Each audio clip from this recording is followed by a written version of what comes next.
Donc, Monsieur Patrick Coste, on en est à notre troisième intervention, interview, échange. Et du coup, on va parler, enfin, vous allez traiter un peu de la question de l'égalité à l'école. Voilà, je vous laisse y aller. Alors, juste un préalable très rapide, hein, pour ceux qui ne l'auraient pas déjà vu.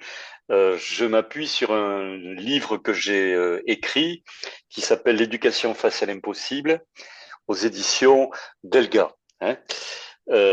C'est un livre sur lequel je ne gagne pas un centime, je tiens à le dire.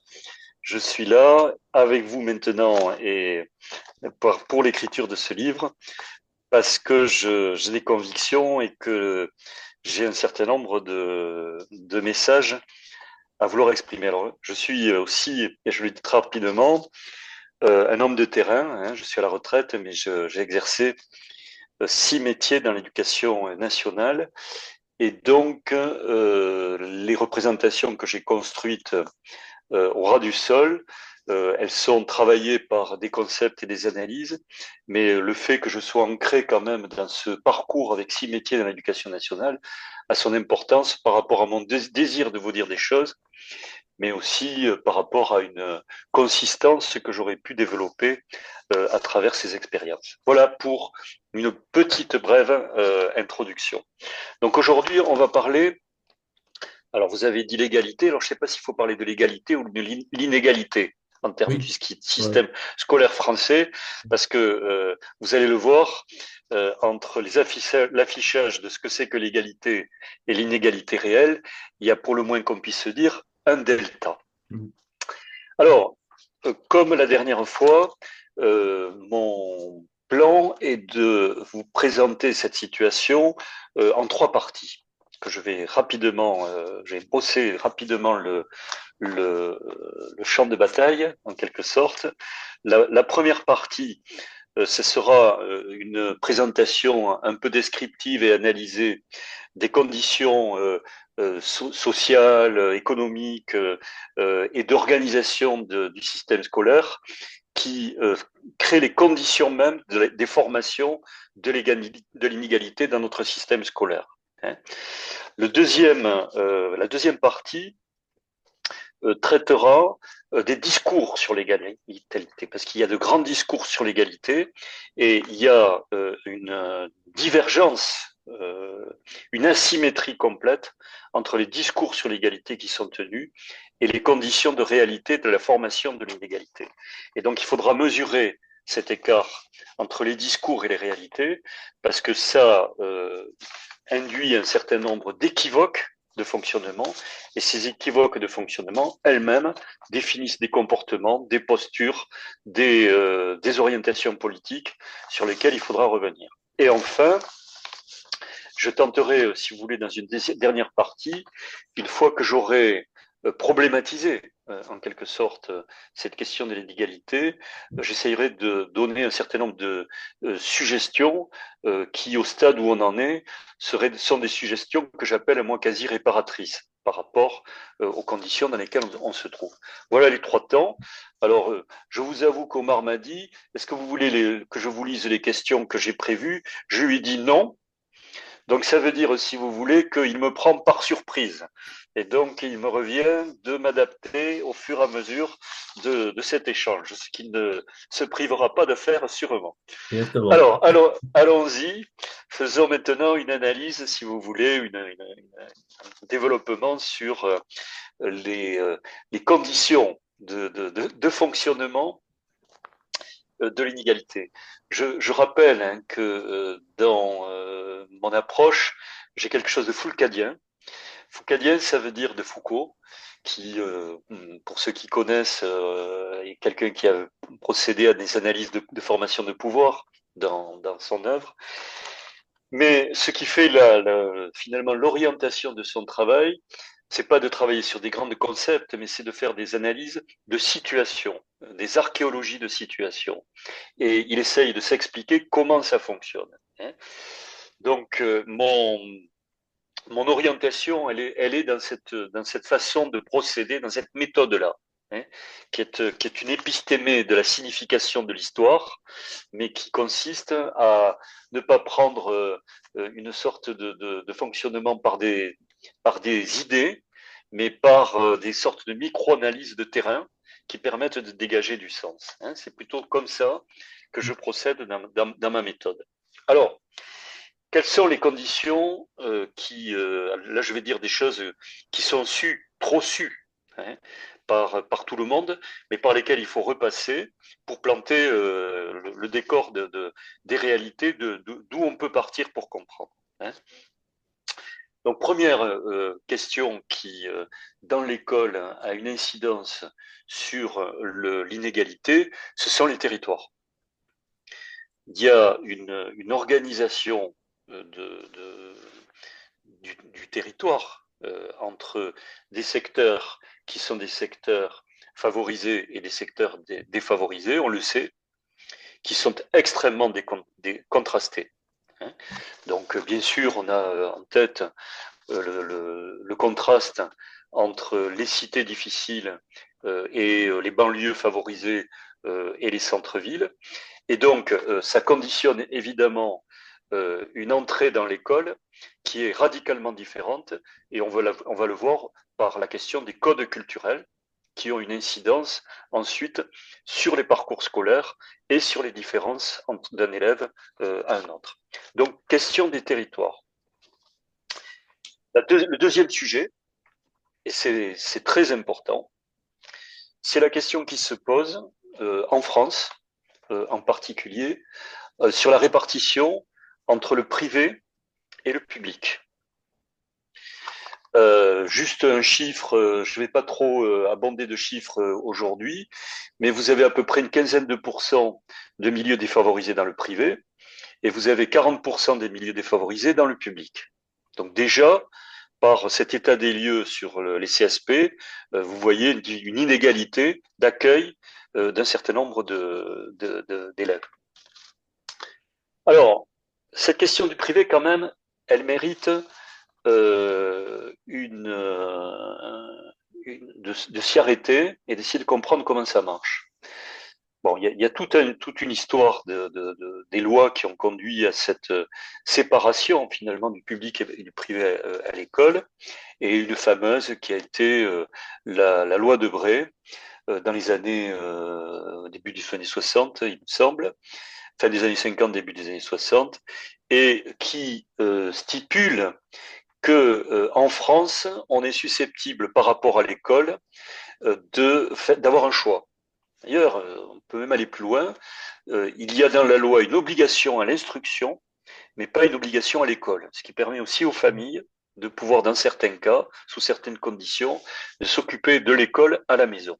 Hein. Ce qui est de moins Donc, en moins le cas depuis quelques temps, c'est-à-dire qu'il y a une restriction à l'école à la maison est de plus en plus, je crois, contrôlée. Enfin, il y a beaucoup plus de c'est-à-dire que autour des lois où il y a eu une tentative de se protéger d'un certain nombre de conditionnements idéologiques dans l'école, autour de l'islam hein, en particulier, ces lois ont eu un effet induit effectivement sur l'éducation à la maison. Hein, avec d'ailleurs des arbitrages qui ont été très contestés à certains endroits, parce qu'il y avait des frères et sœurs qui étaient à la maison, et sur le motif de cette loi, le troisième n'a pas pu suivre les mêmes conditions, et donc on va dire que l'arbitrage au niveau national, c'est pas toujours passé dans de bonnes conditions. Mais c'est pas le sujet d'aujourd'hui. Hein. Ce qui est important, c'est de retenir que sur la question du privé, il y a un postulat du choix. Bon. Alors, ce choix, il faut quand même se dire que au niveau du fonctionnement du privé, 75% de ce qui permet au privé de fonctionner est de l'argent public et de l'argent des contribuables. Hein. Donc, ça n'est pas simplement quelque chose qui est payé par les parents d'élèves. Nous y contribuons tous.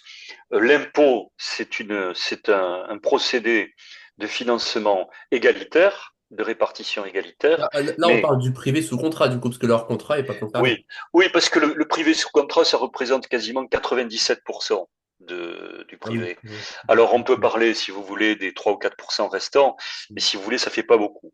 Et dans ces 95-97% du privé sous contrat, on va dire que 95%, c'est l'enseignement catholique Mm. qui est représenté. Hein. Ça, pour donner un ordre d'idée, on est, selon les chiffres, entre 17 et 20% des élèves scolarisés dans l'enseignement privé. Bon. Alors, ce qui est important, c'est de revenir sur cette notion de choix. Parce que entre le public et le privé, ça conditionne une loi qui n'est pas la même dans le fonctionnement du public et du privé. C'est-à-dire que nous sommes en République, mais la façon dont est organisé le public par rapport au privé fonctionne avec deux lois différentes.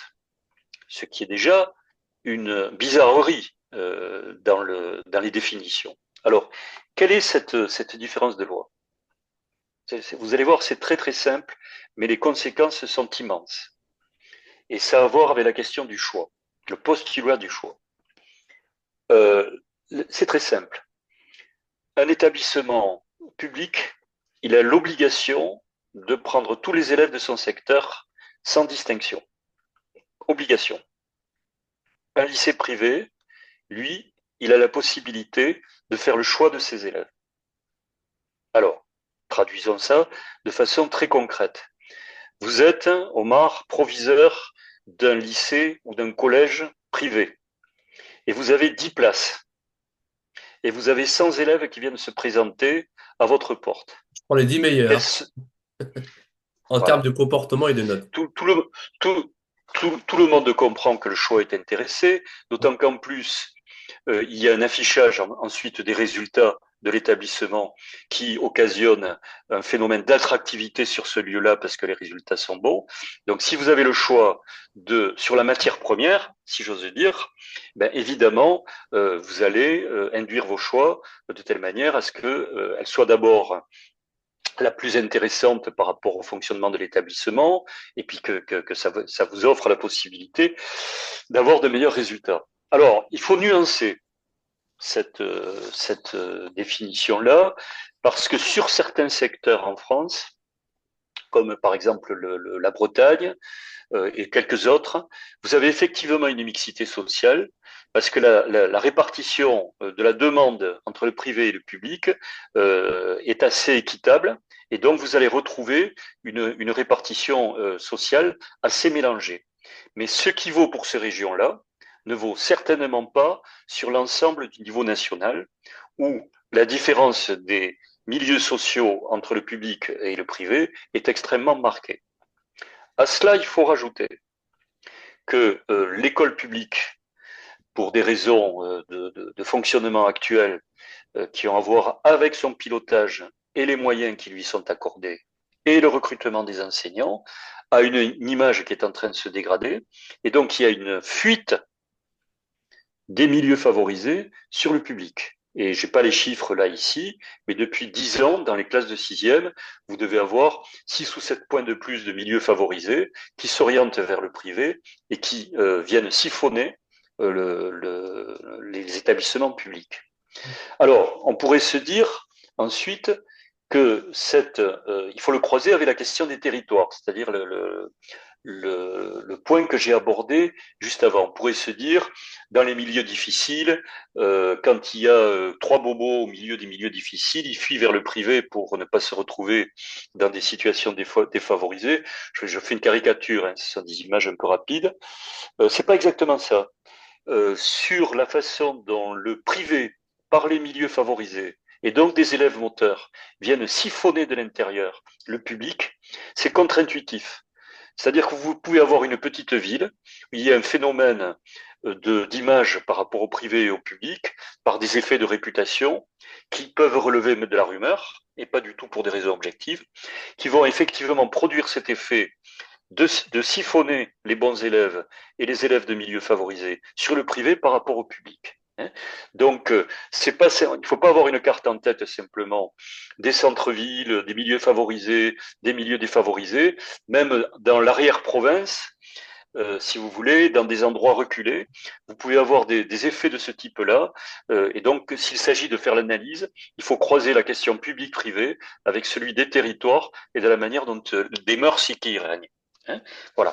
Mais c'est une des conditions majeures de l'inégalité qui est en train de s'accentuer par le phénomène du public et du privé. Alors, il faut savoir que par rapport à ça, il y a eu des tentatives politiques d'essayer de corriger cette inégalité. Euh, alors, des tentatives politiques. Sauf que, si vous voulez, au début des années 80, il y a eu une fameuse manifestation où le ministre Savary avait essayé de réintégrer le privé dans la dimension du public. Il y a eu 1 million de personnes dans la rue du jour au lendemain, ce qui fait que les politiques aujourd'hui sont d'une frilosité complète par rapport à ce sujet-là, et plutôt que de l'aborder, se mettent en retrait et reculent, plutôt que de poser le problème de la discrimination sociale qui se joue entre le public et le privé. C'est aussi un des effets du courage politique et de ce qu'est devenue la politique par rapport à ce problème-là. Je dois vous dire que j'ai communiqué moi-même sur cette question-là autour de ces problèmes-là liés à la question des REP, etc., à un certain nombre de députés de gauche, et je suis, qui normalement, on le verra, je vais l'aborder, ont un horizon de construction de la société par l'égalité. Beaucoup plus qu'à droite, et j'en parlerai aussi. Or, alors même que j'ai posé ces problèmes, qui est un problème traditionnel du service public par rapport à la sphère privée, à gauche, si vous voulez, ce sont des discours qui font partie de leur ADN, quoi, en quelque sorte. Or, je peux vous dire que j'ai été à l'affût des propos politiques qui pouvaient se tenir sur cette question-là, et vraiment, les lumières sont éteintes. C'est vraiment pas un sujet qui est problématisé, qui est mis au devant de la scène politique, alors même que la question de l'inégalité dans la République et de la formation de l'inégalité à l'école, c'est un enjeu majeur, y compris sur la construction de la société pour l'avenir, et donc c'est une question politique de premier rang.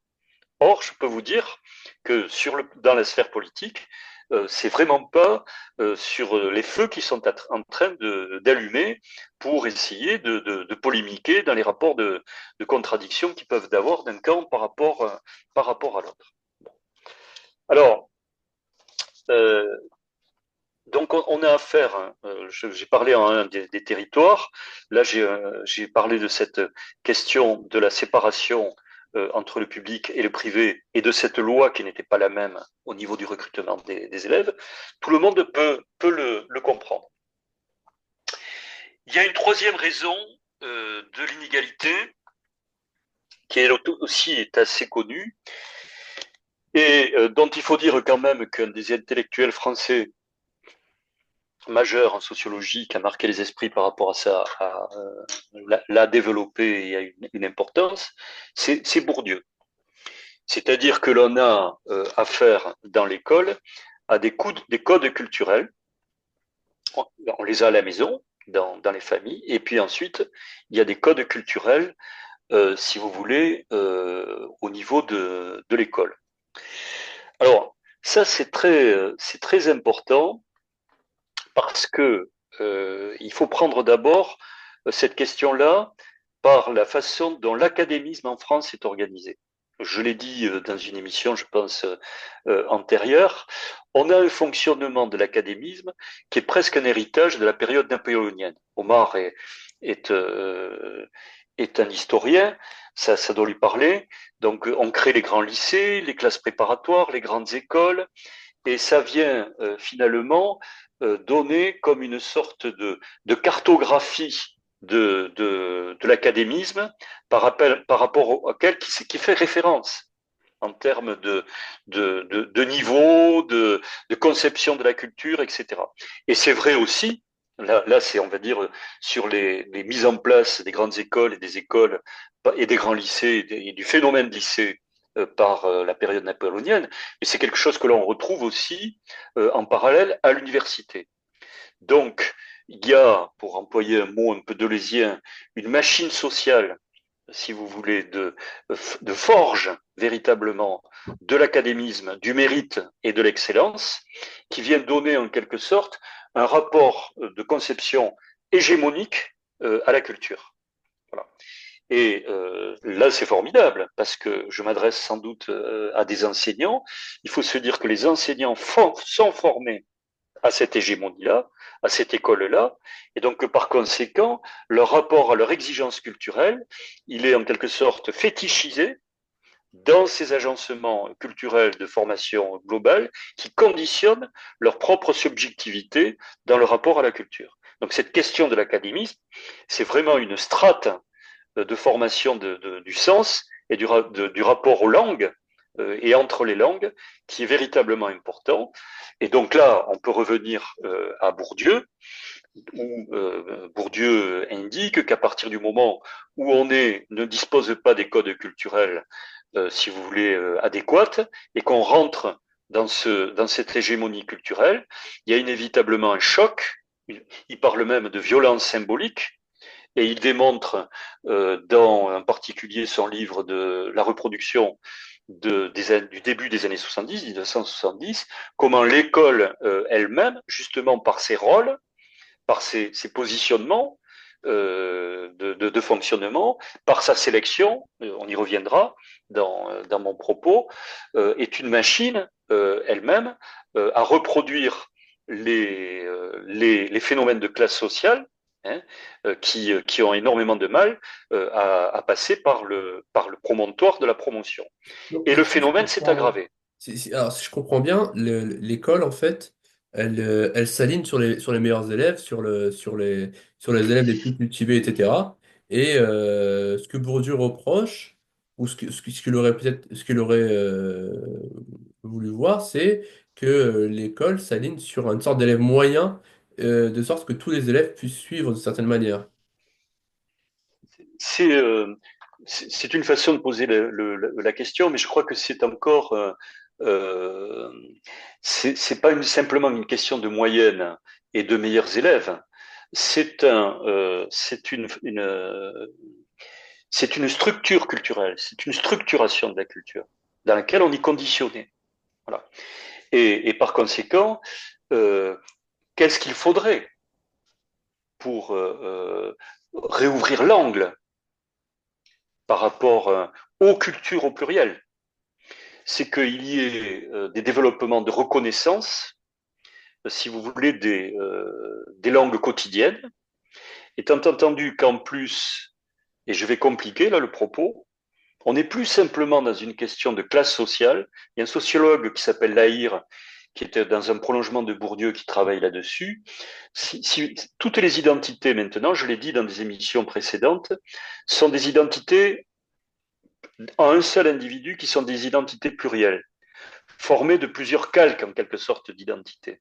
Voilà.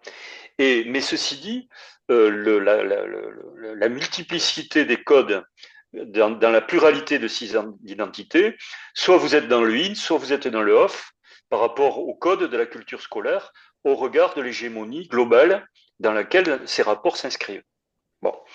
Donc, il y a vraiment. Alors, j'ai posé la question comment pourrait-on en venir à une situation de respect? Ben là, je pense à quelqu'un qui est très important par rapport à ces questions-là. C'est Annie Ernaux. Annie Ernaux, prix Nobel de littérature l'année dernière, et qui est une bourdieusienne, convaincue. Ils sont quelques-uns là dans la littérature comme ça à être dans ce sillage-là, mais on va dire qu'Annie Ernaux est le chef de file en la matière. D'ailleurs, j'ai Et l'impression quand elle va, que ceux qui ont le parcours d'Annie Ernaux, qui partent du bas et qui ont une trajectoire fulgurante, sont souvent des bourdieusiens. Bah, Bourdieu, d'ailleurs, lui-même tout à a vraiment un fait, parcours incroyable. tout à fait, et Bourdieu en était. Hein. Mm. C'était évidemment un parcours de ce type-là. Alors, juste pour indiquer la rupture avec l'académisme, les conceptions de l'école méritante, etc., il faut revenir par exemple au discours d'Annie Ernaux, sa conception de la littérature. Elle va donc présenter, elle fait son discours à Stockholm, hein, il me semble, pour recevoir son prix Nobel. Et elle cite un fragment de poésie de Rimbaud qui, en substance, dit qu'elle ne trahit pas sa race. Et ça, c'est très intéressant. Parce que ça veut dire que quelque part, dans une culture, évidemment, de choix, une culture qui est une culture qui élève, hein, elle est dans le respect de ses origines sociales et de sa langue d'origine. Autrement dit, et quelque part, elle va rompre avec une conception de la littérature des beaux esprits et de la belle langue, si vous voulez, classique, qui devrait faire en quelque sorte le patrimoine d'excellence de la culture française. Elle opère une création littéraire qui est finalement dans le respect de ces langues quotidiennes. Et donc la question serait en pédagogie, peut-être, de prendre l'exemple sur Annie Ernaux, de comprendre qu'il y a quelque chose comme une hégémonie culturelle dans l'académisme, et que quand on intervient auprès d'un élève, il y a un intervalle, on y reviendra, je l'ai expliqué aussi dans d'autres émissions, à trouver dans les jeux de langue, entre les langues quotidiennes et une langue qui est une langue formée par des pratiques enrichies. Mais, Bon. mais alors, comment Mais ça se... Alors, peut-être que vous allez un peu le développer, mais concrètement, comment ça se... Alors, donc, il faut prendre en compte la réalité de l'élève, ce que vous appelez sa langue, sa manière, son univers mental, et ensuite le tirer vers le haut, ou alors, vous voyez, comment ça fonctionne? si vous permettez, Omar, comme j'ai prévu de travailler plus loin dans ma présentation de la question de la différenciation, justement, dans ce respect entre les langues quotidiennes et une langue, si vous voulez, qui fait une langue du commun, qui nous forme vers une élévation de tous, comme je vais poser ce problème de la différenciation et que ça viendra dans mon parcours, soyez un peu patient, mais j'y viendrai. Hein. Mais effectivement, le fait de poser déjà le problème entre l'académisme et, si vous voulez, les codes culturels familiaux, c'est un de mes paragraphes qui vient expliquer, après Bourdieu bien entendu, une des raisons de l'inégalité. Et c'est mon programme, si vous voulez, d'explication dans ma première partie. Alors ensuite, il y a un autre problème qui vient expliquer l'inégalité, qui est très grave.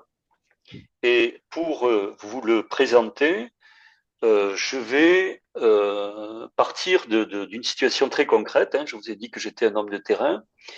C'est l'orientation qui se joue en fin de troisième vers le lycée professionnel.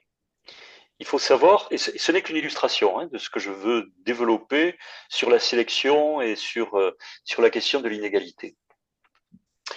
En fin de troisième, l'orientation, c'est ce que j'ai fait probablement, je vous le dis, de plus cruel dans mon activité professionnelle. Hein. Quand j'avais des familles qui souhaitaient que leurs enfants aillent d'un côté et que j'étais obligé de leur dire ça n'est pas possible, il va falloir qu'il aille en lycée professionnel, ça comportait dans le rapport de force institutionnel que j'exerçais sur ces familles une cruauté. Et je savais que quand je le faisais, il y avait là une dureté dans le rapport aux personnes auxquelles je m'adressais.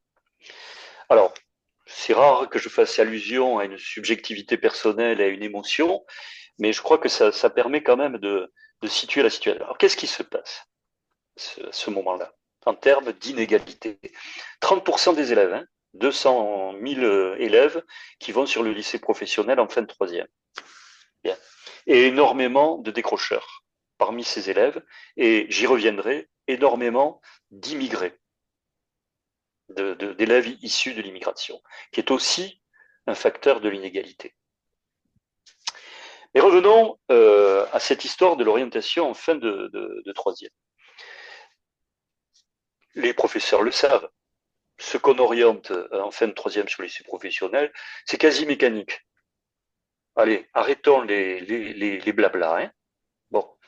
Si vous avez des élèves qui, en troisième, se situent à 5, entre 5 de moyenne et 9 de moyenne, ils sont destinés au lycée professionnel. Bon. Comment ça se passe? Sujet que je connais parce que j'ai organisé des liaisons troisième lycée professionnel avec les professeurs principaux. Euh, il fut même un moment où personne ne s'en souvient, mais ce que j'avais mis en place a servi de programme de pilotage de l'orientation sur toute l'académie. Peu importe ça. Mais quoi qu'il en soit, euh, si vous voulez, à ce moment-là, ces élèves, ni plus ni moins, d'abord, ils sont orientés, tout le monde le sait, parce qu'ils sont en situation d'échec. Donc, la relation de cause à effet entre je suis en troisième et je vais en lycée professionnel, c'est pas ce que je veux faire. C'est parce que je suis en échec que je vais en lycée professionnel. Et non seulement ça, mais quand vous êtes sur l'orientation lycée professionnel, vous croisez les doigts pour avoir des résultats quand même assez suffisants pour avoir des places dans à peu près la section que vous souhaitez. Ouais. Et autour de ça, autour de ce rapport-là, qui est, comme je l'ai indiqué, cruel, vous avez tout un discours d'orientation.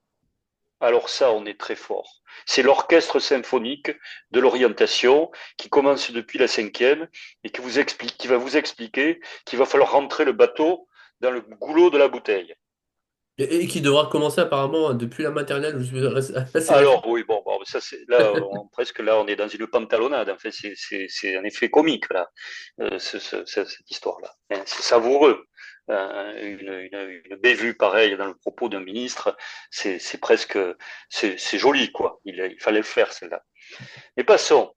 Quoi qu'il en soit, on se retrouve dans cette situation où on fait de l'orientation en veux-tu, en voilà, on présente jusqu'à 50 métiers en classe de cinquième. Il y a des réformes récentes hein, autour de ça qui viennent d'être actées, très récentes, hein, qui datent de la période Attal, enfin voilà. Mais ce que je voudrais vous indiquer, c'est que ces jeunes-là, qui sont en situation d'échec, ils ont une puissance de vie, ils ont une puissance de compréhension, ils ont une puissance de sens, ils ont euh, des langues quotidiennes qui comportent des réserves culturelles, ils ont des capacités empiriques, d'action, etc. Or, toute cette puissance de vie, si vous voulez, elle se retrouve dans une situation dont la définition va être l'échec.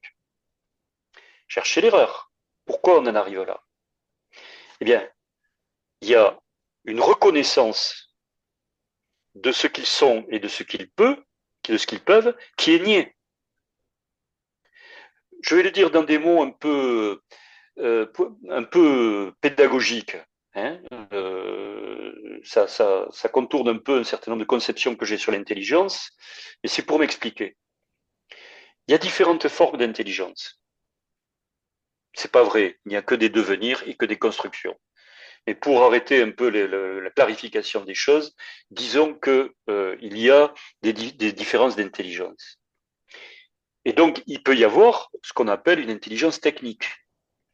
Une intelligence technique, c'est d'abord une intelligence qui a besoin de s'appuyer sur des finalités à terme, dans un système qui est déjà défini. Alors on peut rentrer dans une extrême complexité dans cette intelligence technique, mais c'est comme si d'une certaine manière, on avait le génie du bricolage dans des finalités qui étaient des finalités à terme. Pas pareil l'abstraction. L'abstraction, c'est une pensée d'horizon qui est ouverte. L'intelligence technique, si vous voulez, ce sont d'autres façons de produire du sens. Ça, c'est une définition.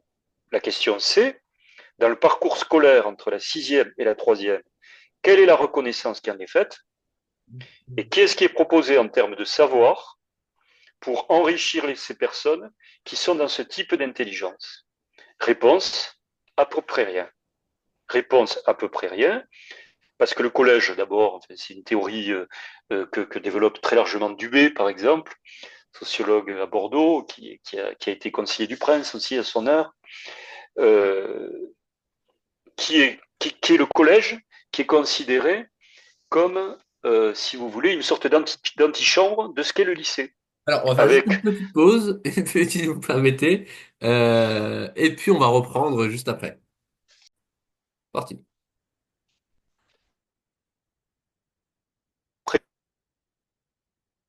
problématique qu'il pouvait y avoir des types d'intelligence.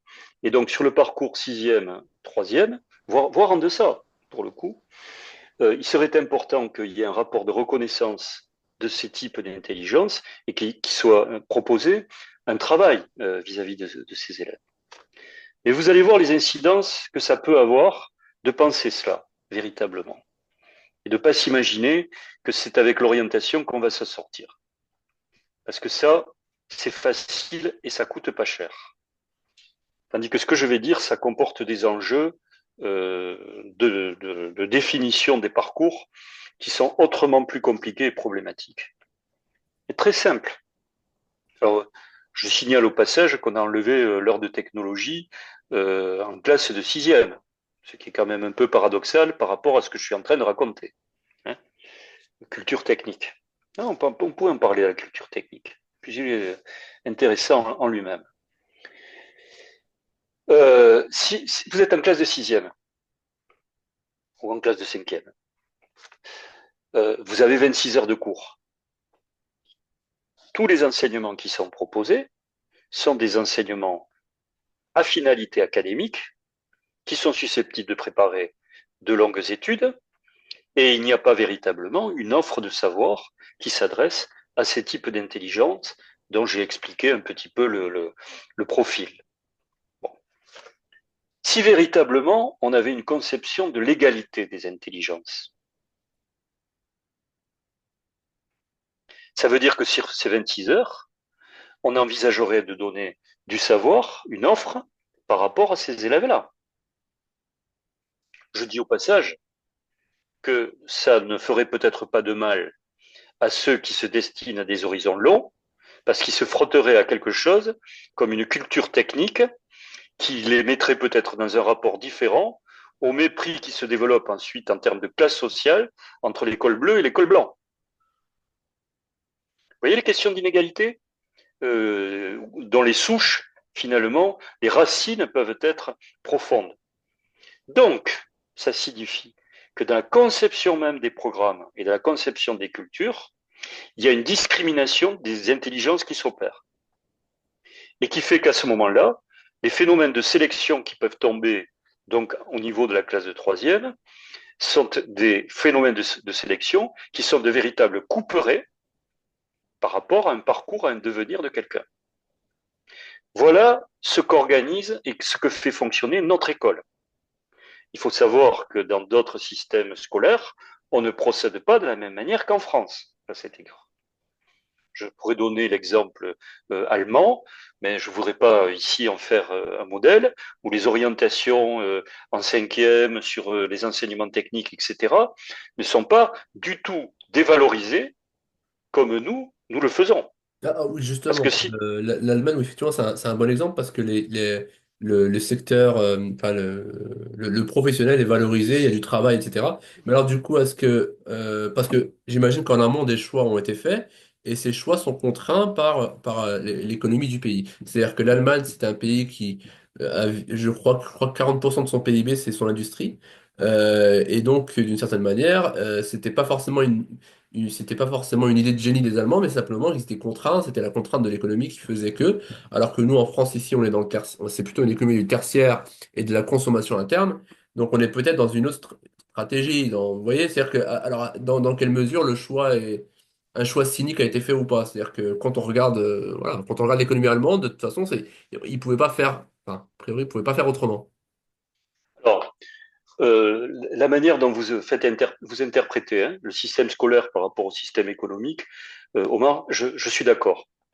Donc, j'ai pas besoin de compléter et de dire autre chose. Simplement, je dis quand même qu'une hégémonie culturelle, indépendamment des questions économiques, peut avoir ses effets de causalité sur le fonctionnement. Et en France, la question de l'académisme culturel sous la bannière de la République, on y reviendra.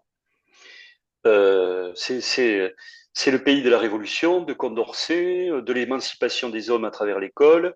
Donc, si vous voulez, il y a une culture extrêmement historique par Mm. rapport à la façon dont les définitions, les idéaux sociétaux nous sont donnés en France. Et ça, par exemple, ce sont des dimensions proprement culturelles qui sont corrélées, qui sont connectées à des questions économiques.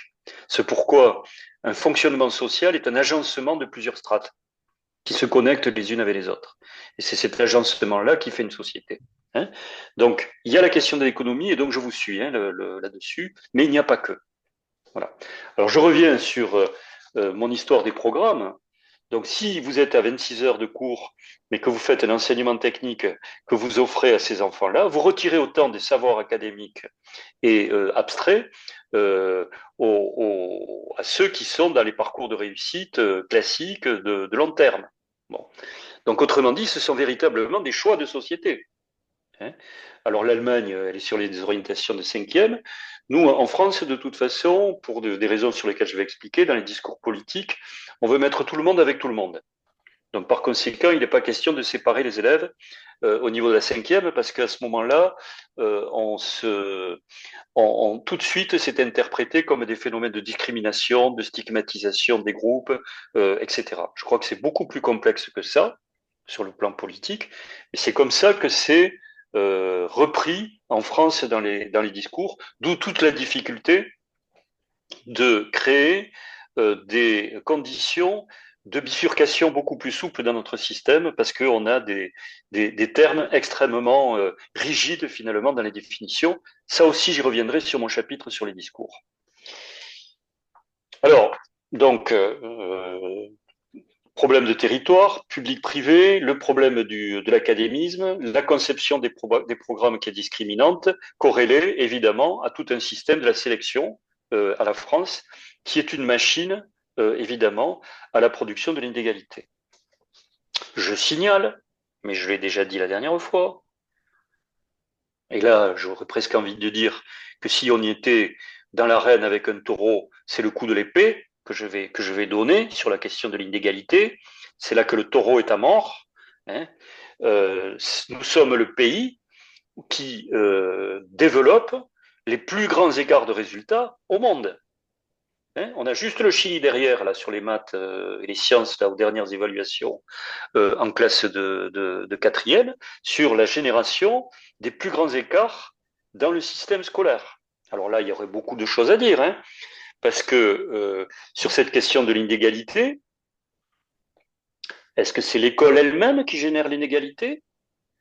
Quand on prend par exemple un système canadien, là où vous allez avoir des différences sociales aussi importantes sur un certain nombre d'échantillons qu'en France, vous allez avoir moins d'écart de résultats à la sortie de l'école. Donc ça voudrait dire que si nous, on génère à la même situation de départ sur les différences sociales davantage d'écart, c'est que l'école contribue et participe à la création, à la formation des inégalités.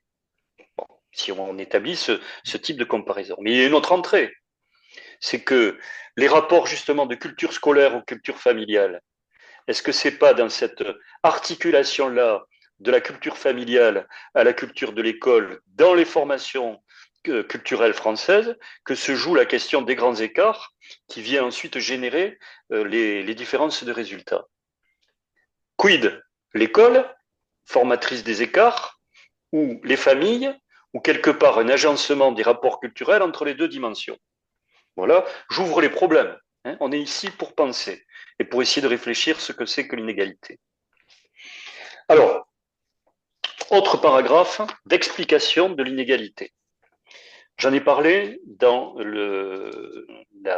l'émission précédente, et vous savez, la pédagogie, c'est la répétition, hein, donc on ne va pas se priver de répéter.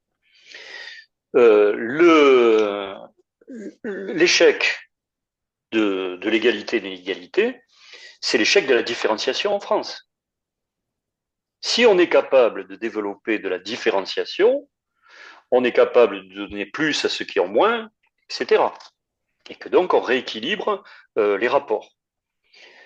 j'ai expliqué déjà que le collège unique, qui sous le drapeau de l'égalité, brandit au plus haut dans les discours depuis 50 ans, était de fait un système qui ne parvenait pas à mettre en œuvre une différenciation efficace, et donc ce système est en échec. Alors, pourquoi ce système est en échec? Donc, qui est une des explications de l'inégalité et des écarts. Je pourrais prendre la question sur le premier degré, hein.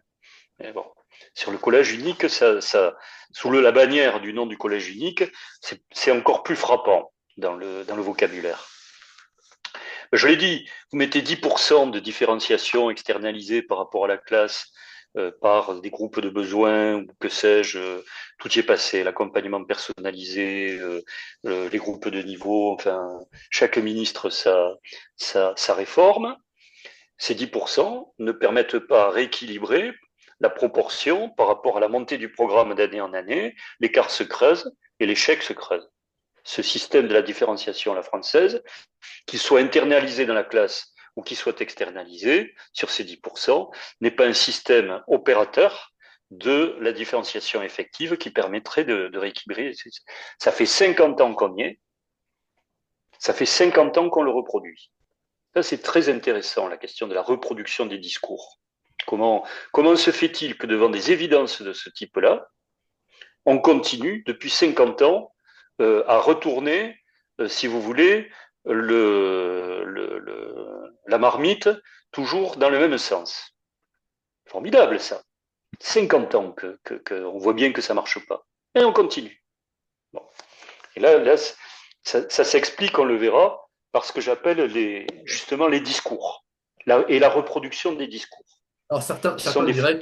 diraient qu'on n'en a pas fait assez. Vous voyez, c'est Alors, il y a effectivement, surtout à gauche, une conception sur laquelle le fonctionnement de la différenciation dans le même système, avec l'offre équivalente à tout le monde, à partir du moment où on donnerait les moyens suffisants pour le faire, on devrait rééquilibrer cette disproportion. C'est tenable, ce discours-là, ce raisonnement-là, mais j'aurais envie de dire que je vais le développer avec d'autres définitions et sous certaines conditions très particulières. Voilà. Et qui ne sera pas dans le discours de gauche.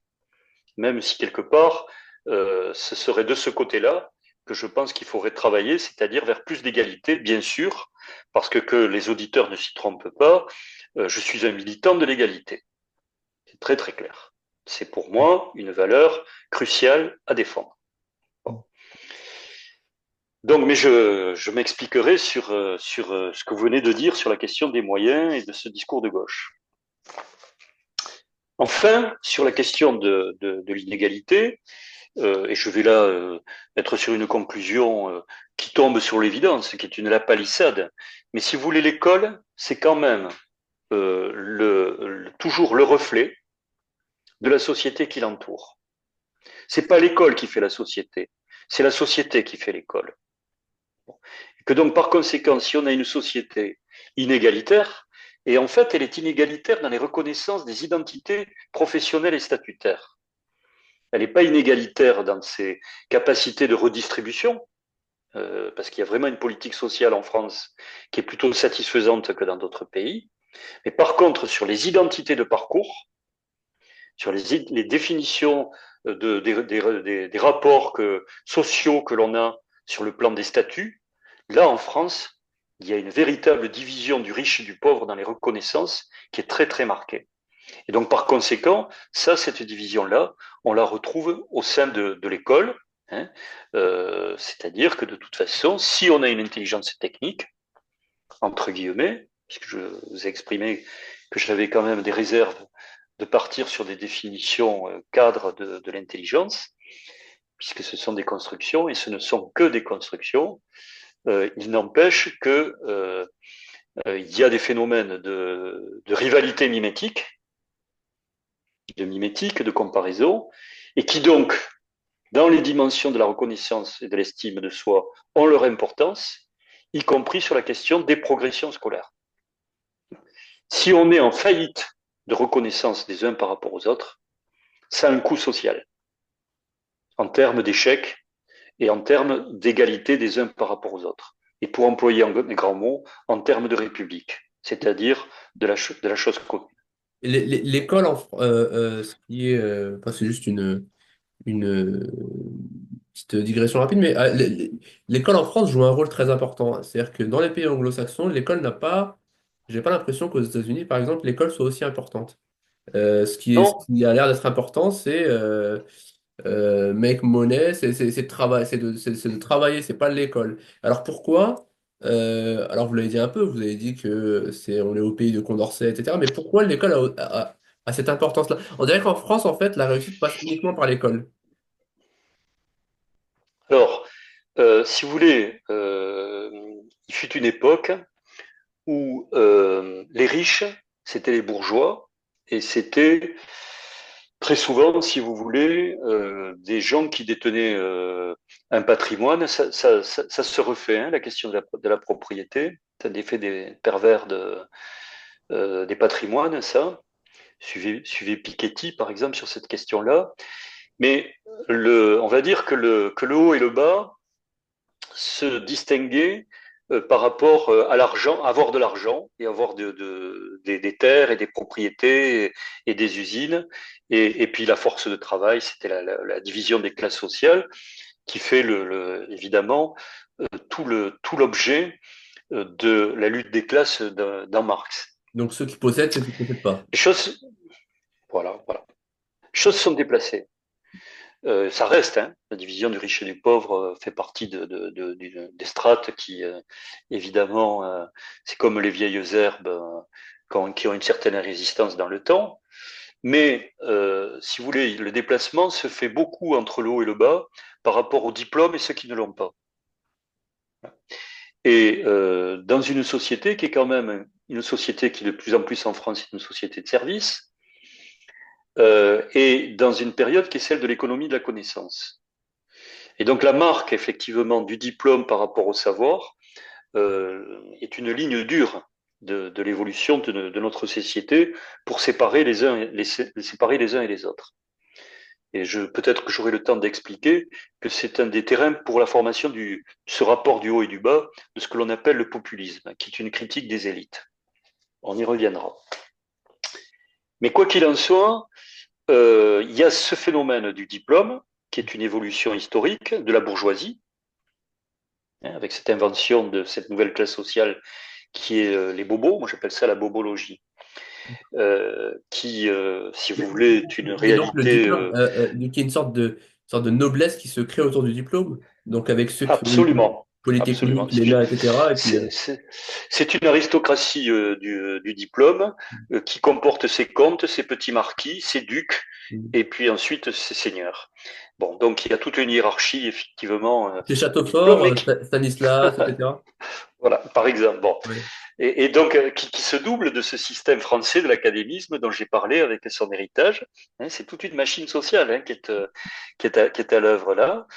Ça se double d'un deuxième sujet que dont j'ai fait état et qui est contraire alors à ce moment-là, justement avec les pays anglo-saxons. C'est pour ça que là je le souligne. C'est qu'en France, on a des identités fort closes sur les corporatismes. Et ça, c'est, si vous voulez, il y a une prolifération des identités corporatistes et quelque part la paralysie, la complexité du système français dont on parle avec son administration, etc. Ces paysans qui n'arrivent plus à faire de l'agriculture parce qu'ils sont accablés d'un certain nombre de recommandations descendantes, c'est parce que on en est arrivé à un stade où si la corporation est devenue un job qui n'existe que de par sa définition et son nom, et qui vient comme une sorte de mauvaise graisse sur le fonctionnement de la société. Voilà. Mais ça indique, ça ce sont ces effets pervers en termes de production et de résultats, mais ça indique toute cette mauvaise graisse, à quel point c'est une formation des identités à la française très très forte, et donc corrélée au diplôme, vous avez là des lignes subjectifs de division du riche et du pauvre qui se font sur ces références-là. Même dans la mesure où le diplôme perd de sa valeur. Un bac plus 5 apparemment, un bac plus 5 d'aujourd'hui serait l'équivalent d'un bac plus 2 d'il y a 50 ans, ou des choses comme ça. C'est-à-dire ce qui se passe quand même, parce que ça c'est une question, on va dire, qui comporte une complexité presque de degrés. Bon, donc c'est toujours très difficile de rentrer dans une complexité, dans une analyse de degrés, parce que malgré tout, quand on a un bac plus 5 en moyenne, aujourd'hui, on réussit mieux socialement dans la société que si on l'a pas. Bon. Donc ça persiste. Mais ce qui est en train de se passer, c'est qu'on a tellement fait de la gonflette pour pousser dans les diplômes, hein, d'ailleurs en gommant quelque part l'absence de travail pour les jeunes, qui sont devenus une sorte d'armée de réserve dans l'université. Et donc là, il y a un phénomène qui est un phénomène, en quelque sorte, justement des spéculations du diplôme et de la nomination de la corporation, qui fait que c'est un pôle d'aimantation et d'attraction d'une population en nombre beaucoup trop important par rapport aux besoins et aux réalités. Hein. Et donc, d'où l'effet de dévaluation dont vous parlez des diplômes, qui est un phénomène global de société, mais qui vient se croiser quand même avec cette moyenne que j'ai indiquée. Vaut mieux avoir un bac plus 5 que de ne pas avoir pour avoir la casquette de la réussite sur la tête. Hein, voilà. Ce qui est donc une question là de seuil, sur lesquels il faudrait faire des analyses, des micro-analyses Ne serait-ce que concrètes pour pouvoir symboliquement, ne se serait-ce que situer. symboliquement pour pouvoir dire, ouais, par exemple, dire j'ai eu le bac, même si le bac, ça sert à rien entre guillemets, vaut mieux dire j'ai eu le bac que j'ai pas eu le bac. J'ai un bac plus 5, Ouais. donc voilà.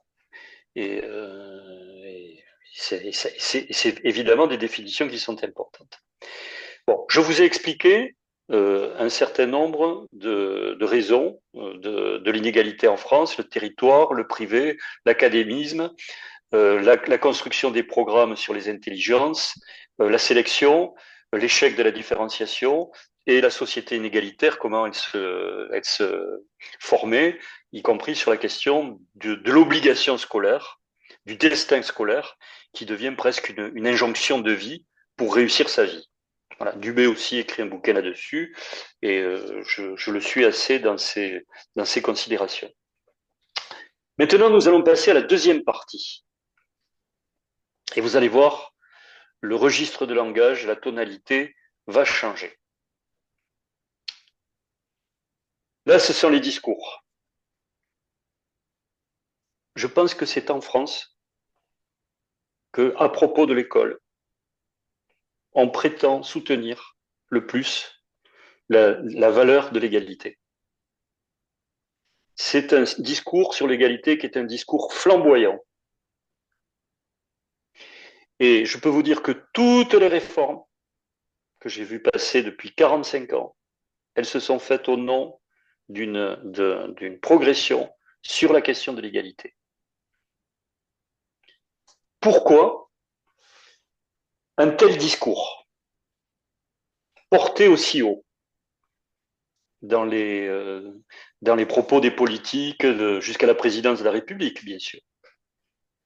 Je crois que ça appartient, alors là, Omar, je crois que ça appartient à l'histoire, à une question d'histoire, effectivement. Donc euh, je devrais vous intéresser là, sur le sujet. Parce qu'en fait, on est quand même la France. Rendez-vous compte. C'est le Pas pays de rien. Descartes. Puis Descartes, mais le pays de la Révolution française et de la Déclaration des droits de l'homme. De l'homme, les hommes égaux en droit. Robespierre. Bon. Et tout ce qui n'était pas égal, qui avait un cheveu qui dépasse, en général, suivez Ouais. ma métaphore, Bah, ça on n'existe coupait les plus. cheveux. On On coupait les coupait les cheveux. cheveux, Ouais. on les coupait très courts même. Ouais. Hein. Bon. Donc, si vous voulez, il y a dans les constructions des idéaux français, des grands récits, des transcendantaux français, une souche extraordinaire, voilà, et qui a été, soyons clairs, qui a été un facteur de progrès civilisationnel extraordinaire. C'est-à-dire que ce moment de la Révolution française est un très grand moment, pas seulement de l'histoire française, mais aussi de l'histoire mondiale. Et c'est d'ailleurs ça qui fait que nous sommes un étendard sur la question de l'égalité. D'où la question, d'où, si vous voulez, l'importance de sublimation, en quelque sorte, qu'on accorde à cette notion, parce que nous sommes comme une sorte de vitrine de cette question-là sur le plan de l'histoire mondiale, C'est une sorte de en soft termes power qu'il faut d'égalité. maintenir, qu'il faut essayer de maintenir, un peu comme les États-Unis qui sont le pays de la liberté et qui mettent tout ça en avant. Alors, vous dites qu'il faut maintenir, euh, nous allons en discuter. Oui, Mais entrer dans le discours, au moins dans le discours. c'est un état des lieux. C'est un état des lieux par rapport à un discours qui se tient. Et à ce moment-là, si vous voulez, on accroche les fonctionnements de l'école euh, à la hauteur du discours qu'on est susceptible de tenir. Voilà. Il y a un effet de discours très très haut placé et qui est caractéristique, si vous voulez, de la France. Or,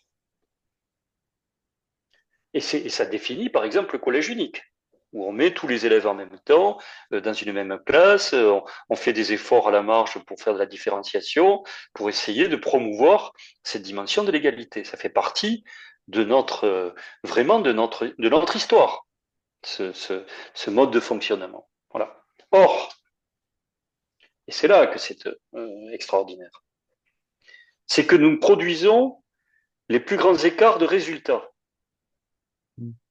Donc, autrement dit, si vous voulez, entre le discours qui est tenu sur l'égalité et les réalités, nous sommes dans une situation pas simplement de contradiction. La schizophrénie. On est, on est dans un clivage, je n'aurais pas osé le terme de schizophrénie, mais on est effectivement dans un phénomène de clivage entre les réalités et le discours. Bon. Et ce qui donc crée une situation qui est ni plus ni moins une situation équivoque. Les réalités ne correspondent pas au discours. Et ça va avoir des effets sur les parcours des gens, la façon dont ils se situent, comment ils comprennent la société, etc., qu'on soit à un tel point dans un niveau d'équivoque qui va avoir des incidences considérables, y compris sur le plan politique. Mais Alors, alors, dans le discours, c'est le pays de l'égalité. L'égalité est importante, mais dans les pratiques, moi j'ai l'impression qu'on s'est libéralisé, américanisé, c'est-à-dire que c'est chacun, c'est alors c'était quoi? C'est la quête des places. Je sais plus, il y avait un livre comme ça, c'était la lutte des places, je crois. On est dans la lutte des places, donc chacun court après. Officiellement, on est toujours dans l'égalité, c'est-à-dire que le discours de façade, c'est un peu ça. voilà. Alors, plus que c'est ce que j'ai essayé d'expliquer dans une émission précédente, si vous voulez, plus que la lutte des places, on est véritablement dans une société qui développe des fragmentations. Et donc, non seulement il y a une équivoque entre égalité avec un grand E et les réalités, mais il y a une équivoque en plus entre les idéaux républicains et les phénomènes, si vous voulez, de lutte des petits spermatozoïdes pour essayer d'exister dans sa singularité, qui est un effet de fragmentation de la société. Donc, les équivoques entre les idéaux et les singularités, mais il y a une équivoque du point de vue de l'égalité qui croise celle que je viens d'évoquer entre l'égalité et les réalités. Et je crois que tout ce que je vous ai expliqué dans le premier paragraphe, qui était des côtés des réalités, vient dissoudre en quelque sorte les effets de romantique et de sublimation qui peuvent être tenus dans le discours. Mais enfin, ceci dit, il va falloir revenir sur les effets que cela produit en termes d'équivoque, y compris dans les pratiques scolaires. Parce qu'on est au milieu d'une équivoque. Réel, discours. Bon. Je dois dire qu'à cet égard, la droite et la gauche par rapport à cette question du discours ne se situent pas au même endroit, mais d'une certaine façon produisent les mêmes effets. Je vais être très rapide. si vous voulez, quand on est de gauche, une des vraiment finalités de la société, c'est de considérer que tout est historique dans les parcours et que donc, s'il y a des inégalités des pauvres et des riches, c'est qu'il y a des déterminismes historiques et donc il faut lutter contre ces déterminismes pour créer des conditions meilleures pour tous et donc c'est les finalités de l'égalité. Ça, c'est le corpus théorique de la gauche. Donc on pourrait presque dire que l'axiome, c'est celui de l'égalité comme horizon de société. À droite, c'est pas du tout la même chose. À droite, si vous voulez, ils sont dans une conception selon laquelle il y a des différences à l'état naturel. Il y a des doués et des pas doués. Bon. Alors ensuite, il y a ceux qui font des efforts et ceux qui n'en font pas. Ça, c'est le mérite. Et la combinaison de l'intelligence et du mérite est susceptible de faire des différences entre les uns et les autres qui sont justifiées parce qu'elles ont des raisons d'être. Et c'est une Alors, société des différences. si je me permets, ce discours-là, effectivement, le discours de la méritocratie, d'ailleurs, qui sert finalement les intérêts de la droite, parce que au fond, il s'y retrouve bien là-dedans, mais ce discours-là, moi, j'ai cette impression qu'il est tenu dans les classes populaires. C'est-à-dire il est partagé, Alors, paradoxalement. on Et va y l'exemple qui revenir. est souvent pris, l'exemple qui est pris qu'on aime bien citer, que dans les classes populaires que les gens aiment bien citer, c'est le sport, en disant, voilà, il y a le meilleur, le meilleur, c'est celui qui s'entraîne le plus, et puis voilà, et il le mérite. Alors, d'abord, je voudrais finir sur le discours de droite, et puis ensuite, je vais revenir sur la contradiction dans laquelle vous me mettez là, à l'heure actuelle, avec la question des discours populaires qui seraient l'équivalent des discours de droite, finalement. Pourquoi l'égalité à droite? Puisqu'on a l'état naturel des intelligences, les efforts et le mérite, la différenciation des uns par rapport aux autres qui est complètement justifiée, que c'est la richesse de certains qui permet d'être redistribuée sur les autres. Heureusement qu'il y en a qui sont plus forts que d'autres, parce que c'est la condition finalement de la redistribution la plus pacifiée de la société. Ça, c'est vraiment la conception de droite. Bon. Mais sauf que il y a une valeur morale, on va dire parmi les plus républicains de droite, qui quand même, grosso modo, font leur majorité, c'est celle de l'égalité des chances. C'est-à-dire, on te donne dans la société la même possibilité de faire ton parcours individuel. Voilà. Ça, c'est la République te doit ça. Et à toi, avec ton intelligence de départ et tes efforts, de démontrer que tu es susceptible, toi, de faire la différence. Mais à Donc, partir du moment où on tout t'a le monde est donné sur la même l'égalité des ligne de chances, départ, et ensuite, il faut avancer. voilà, voilà. Mais ça justifie d'autant mieux le discours du méritant, parce que si on t'a donné la même chose au départ, ça veut dire qu'à ce moment-là, tu te le dois à toi-même. Ça veut dire Voilà. qu'il n'y a pas de Et tête à si couper tu au final. et pardon, Ça veut dire qu'à la fin, il n'y a pas besoin de sortir la guillotine parce que finalement, le vainqueur est méritant. Et le perdant voilà, a mérité un peu son sort. voilà, le vainqueur est méritant. Et vous allez voir que dans un certain nombre de positions des élèves, ces questions-là, on va les retrouver par des comportements et qui vont avoir leur importance. Hein. Mais ce que je veux vous indiquer là, c'est que ce discours dont j'ai parlé, qui est un discours qui n'est pas du vide de sens, mais qui est arrivé à une situation où son sens est vide, parce que les réalités n'y correspondent pas. Il est soutenu par un certain nombre de concepts de pensée de gauche et il est soutenu par un certain nombre de pensées de droite. Et donc il y a une convergence des deux formations politiques, si vous voulez, vers le collège unique et le discours de l'égalité. Tout le monde y a contribué dans ça. Et je vous ai signalé donc que ça formait une équivoque. Alors, équivoque entre égalité et discours, entre égalité réelle et discours. Et on rentre dans la classe. On va revenir au concret. Sous l'angle de ce que l'on appelle dans l'école la bienveillance. Qu'est-ce que c'est que la bienveillance dans une classe? Bon, c'est une générosité qui tient, on en a parlé, à des phénomènes de vertu qui sont propres aux métiers, qui sont des métiers qui s'adressent à autrui. Et donc, il y a une bienveillance dans le soin, il y a une bienveillance dans l'acte d'enseigner. Ça fait partie des ADN de ces métiers-là. Euh, Sauf que, à partir du moment où cette bienveillance, elle est conditionnée par un discours qui est celui de l'égalité, qu'est-ce qui se passe? Il faut que je trouve la différence des gens que j'ai en face égaux, même s'ils ne le sont pas. Et donc la bienveillance va servir finalement un discours, un idéal d'égalité, et va gommer les différences. Et c'est la raison pour laquelle, au nom de l'égalité, on va développer une évaluation hypocrite. Et là, on se trouve dans quelque chose qui euh, permet de comprendre véritablement, au cœur de ce comportement-là, ce que j'appelais l'équivoque entre l'idéal du discours et les réalités. Parce qu'un enseignant, qui est naturellement bienveillant, se retrouve dans une situation où il doit forcer sa bienveillance du côté d'une représentation de l'égalité. Et donc, il doit niveler les niveaux de ses élèves. Et c'est ce qui fait qu'effectivement, on en arrive à un stade, par ces effets de nivellement, où les diplômes, qui font les passeports même jusque pour l'université, sont des diplômes d'évalués, sont des examens d'évalués.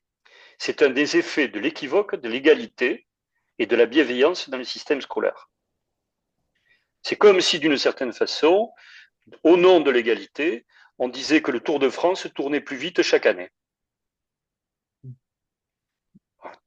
Parce que, au nom de l'égalité, il faut que là encore, le bateau rentre dans le goulot de la bouteille. Au nom de ce discours. Et ça conditionne, si vous voulez, les pratiques des enseignants. Je fais un petit crochet là d'explication. Ils ne sont pas dupes. Et ils n'ont jamais été dupes de l'hypocrisie, de cette bienveillance qu'on leur demandait.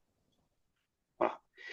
C'est important parce que sur la question du sens de ce métier, on en est arrivé à un tel point par rapport à la question de faire réussir les élèves, de les faire progresser d'une classe sociale à une autre, que cet effet de bienveillance qui est une bienveillance équivoque produit du non-sens par rapport à ce métier.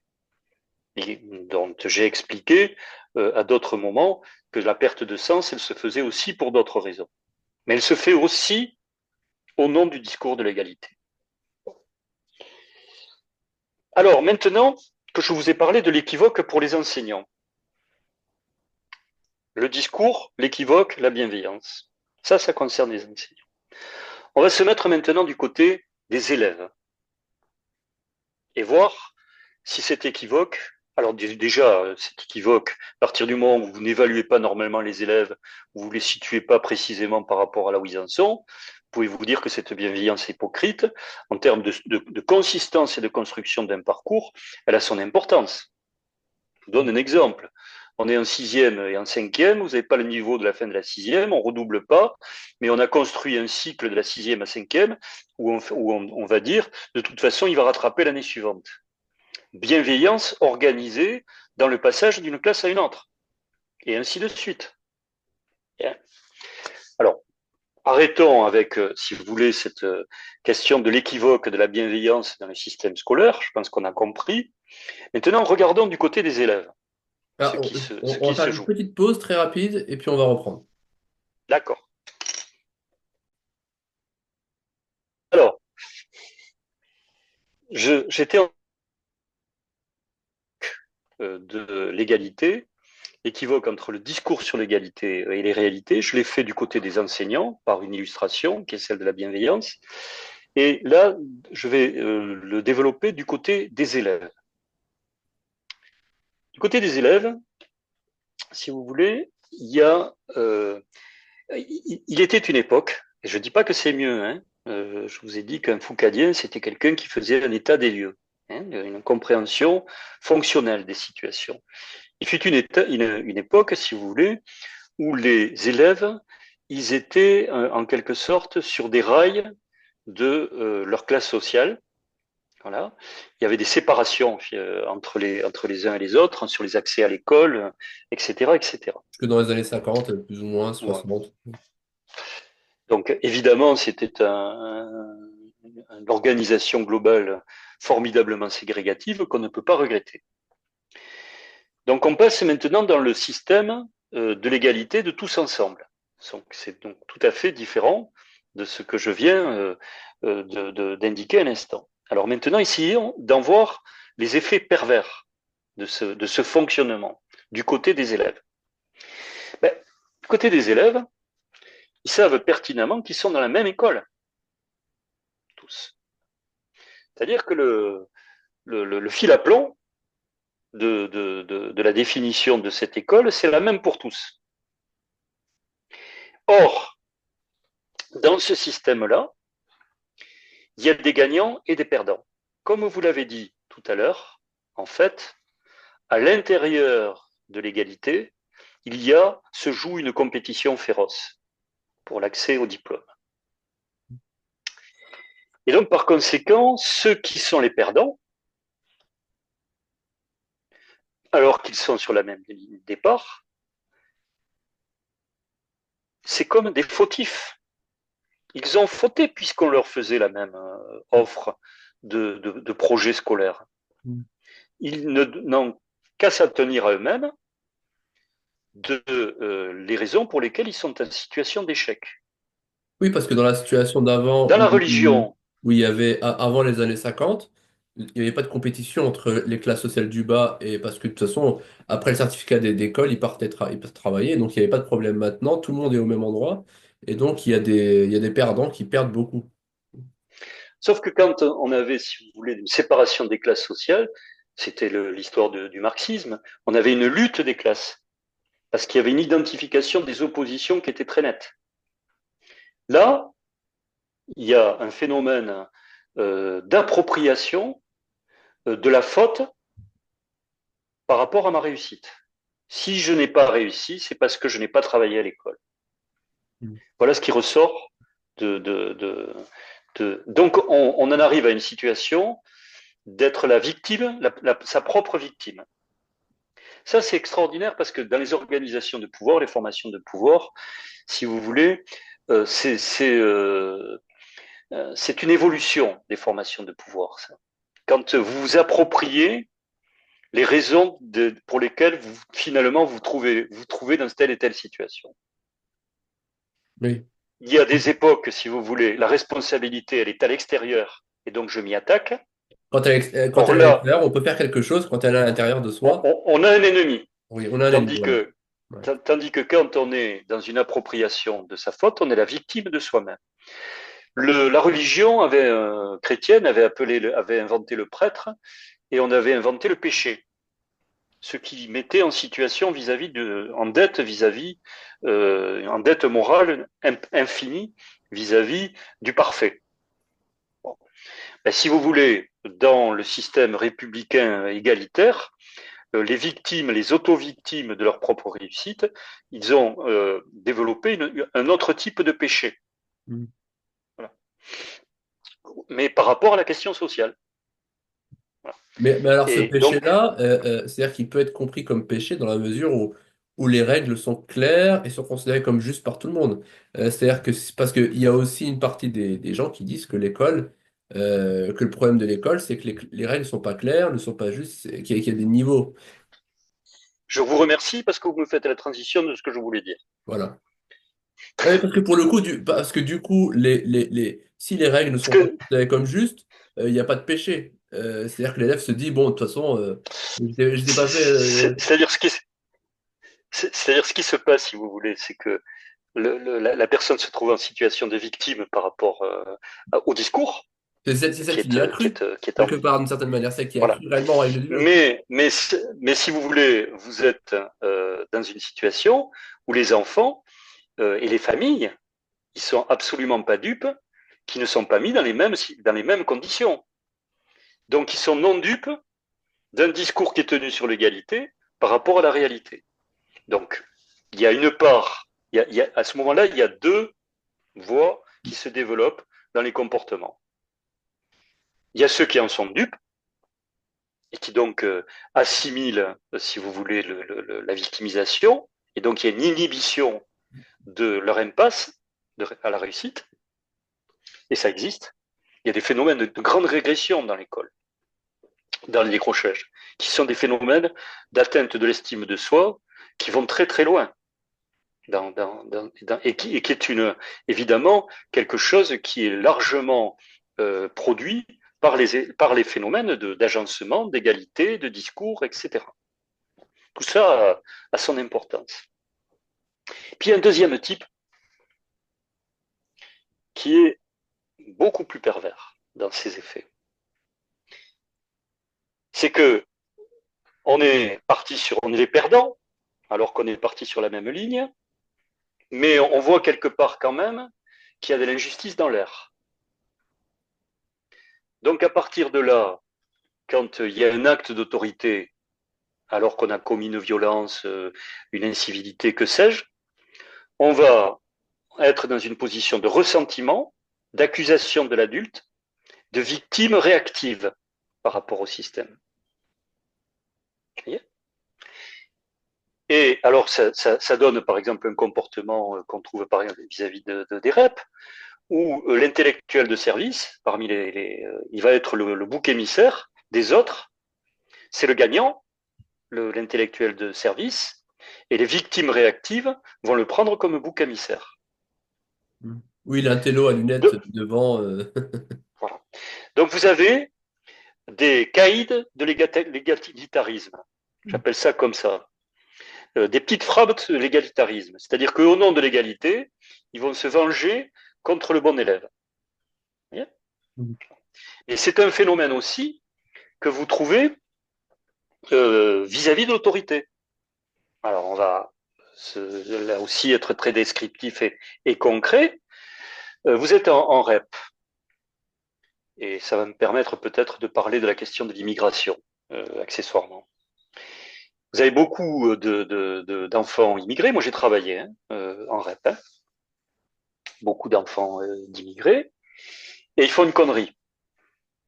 Et ils en font un certain nombre. Et donc, à ce moment-là, bien sûr, ils sont mis en cause. Et à ce moment-là, il y a toujours, on n'accepte jamais immédiatement qu'on a commis une faute. Quand on est pris en flag. Oui, ils disent pourquoi moi, c'est pas de ma faute, etc. Alors, ils commencent par dire, c'est pas moi, c'est l'autre. Ouais. Il y a eu un baston, c'est pas moi, c'est l'autre. Ça commence toujours comme ça. J'ai connu ça 450 fois. Hein. Je vous parle d'expérience pour le coup. Hein. Bon. Le C'est pas moi, spécialiste c'est l'autre. des Ah oui, problèmes d'adolescents. alors là, donc, baston, c'est pas moi, c'est l'autre. Alors, dans un premier temps, on fait un boulot, on arrive à démontrer que non, il y en a un qui a commencé, pas l'autre, l'autre qui s'est défendu, enfin bon, mais même si c'est défendu, c'est pas bien. Enfin, on arrive à mettre en place. Et puis ensuite, deuxième discours d'autodéfense, c'est celui-là qui est intéressant. Mais monsieur, c'est parce que je suis arabe et vous êtes toujours en train de mettre en cause les Arabes, c'est injuste.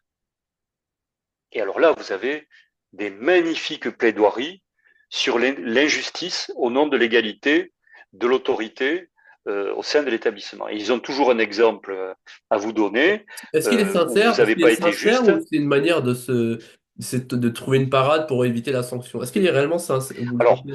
alors si vous voulez, ce qui m'intéresse là-dedans, c'est que c'est un comportement d'autodéfense, de justification, on va dire bien classique. Mais c'est le circuit par lequel que ça passe. C'est-à-dire que c'est au nom de l'égalité, de la justice, d'égalité de traitement des uns et des autres qu'on va se défendre. Et ça, c'est intéressant parce que, si vous voulez, on peut avoir l'impression que être victime et être une victime réactive au nom de l'égalité, c'est juste un comportement anecdotique. Pas du tout. Ça devient des comportements qui font société et dans des groupes entiers.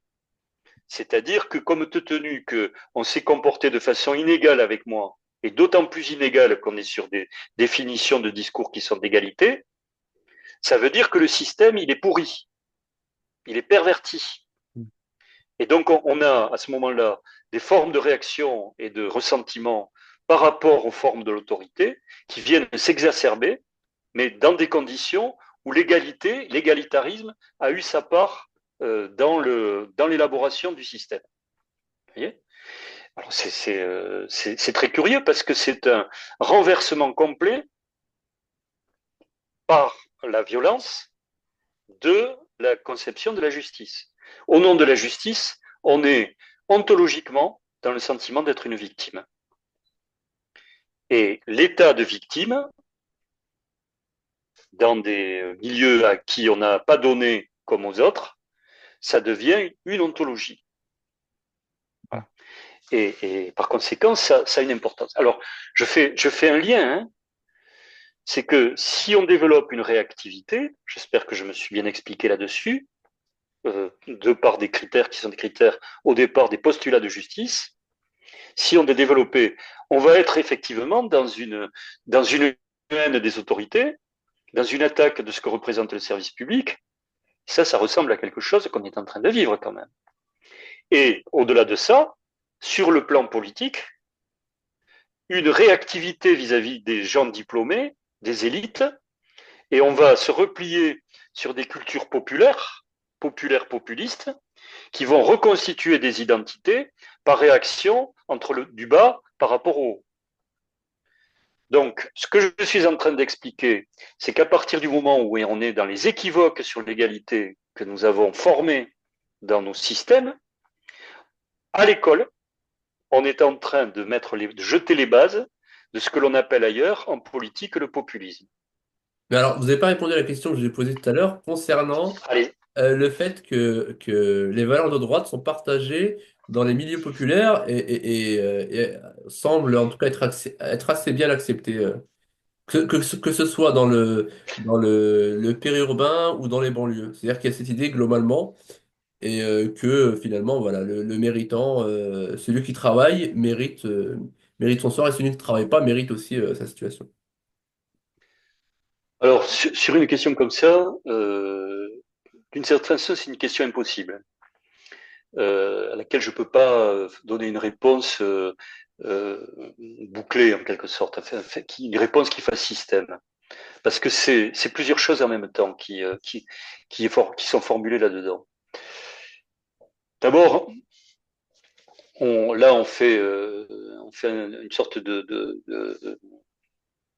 d'état de ressemblance entre le milieu populaire et le discours de droite sur la question des comportements méritants, qui serait plutôt traditionnellement un discours de droite. D'accord. Mais dans ce milieu populaire, vous allez trouver ce discours et son contraire. C'est-à-dire que il y a des riches par injustice. Donc, autrement dit, dans les formations de discours, c'est pourquoi c'est difficile de faire des schémas euh, simplement contrastés. Il y a des pluralités de discours qui se superposent. Voilà. Et ce qui est important à ce moment-là, si on veut un peu s'y retrouver, de ne pas être complètement désorienté dans cette pluralité, c'est qu'il faut hiérarchiser les ordres de discours. Et là, actuellement, qu'il y ait un phénomène du côté des classes populaires qui en veulent à l'élite de la société, aux diplômés, je crois que c'est vraiment une tendance. Et vous prenez ce qui vient de se passer aux États-Unis, l'élection de Trump, ce sont des gens qui, du point de vue justement des diplômes, sont repérés et identifiés comme n'ayant pas le bac. C'est ça ce qui fait l'électorat de Trump. Et c'est un populisme. Voilà. Donc, D'ailleurs, Trump autrement s'est dit, attaqué à Harvard récemment en supprimant je ne sais plus combien de milliards de dollars oui, d'aide oui, oui. à cette école et en disant que c'était une école qui produisait, je sais plus, Du wokisme, donc, de, ouais, des idéologies woke, voilà. voilà. Qui ne produisait rien, c'est-à-dire qu'il Bon, produisait uniquement de là, voilà. voilà, mais donc c'est un peu difficile d'épingler, si vous voulez, un endroit de discours dans un milieu, parce que si vous voulez, il faut le recontextualiser sur des ensembles, et à ce moment-là, ça peut, parce que vous avez évidemment chez des gens de droite des gens qui sont sincèrement égalitaristes. Mm. Hein. Donc, on va évidemment en trouver. Donc, comme je l'ai dit dans une émission précédente, quand de toute façon vous faites une conceptualisation, vous avez toujours le défaut du schématisme et donc de rater une partie de l'argumentation. Hein. Alors après, si vous me mettez en contradiction, il faut que je retombe sur mes pieds, essayer de voir et de hiérarchiser les sens par rapport à une multiplicité. C'est le mieux que je puisse faire par rapport à une question de ce type. Mais la tendance générale, Bon, je vous ai mon... celle-là. La tendance générale est celle-là. Alors, ce que je voudrais dire quand même, donc là, je suis sur le chapitre où j'ai parlé des discours et de la réalité, de l'équivoque, et ce que ça pouvait traduire dans les comportements comme effet pervers, du côté de la bienveillance des enseignants, du côté de ce que j'ai appelé le caïd de l'égalitarisme, si vous voulez, dans les milieux difficiles, et puis ces effets induits sur un ressentiment qui est susceptible politiquement de former un politisme, un populisme, mais dont les souches sont de l'école elle-même, du côté de ces perdants, du côté de cette ontologie des victimes, d'une justice. Voilà.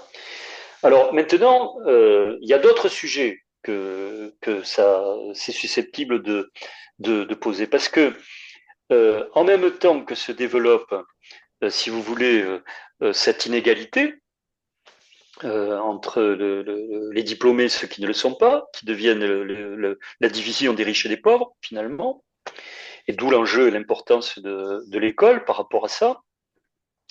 On est dans une société où en plus de cette inégalité, en deux grandes parties, chacune de ces parties est fabriquée d'une multiplicité d'identités, comme je l'ai dit, et il y a des effets de fragmentation.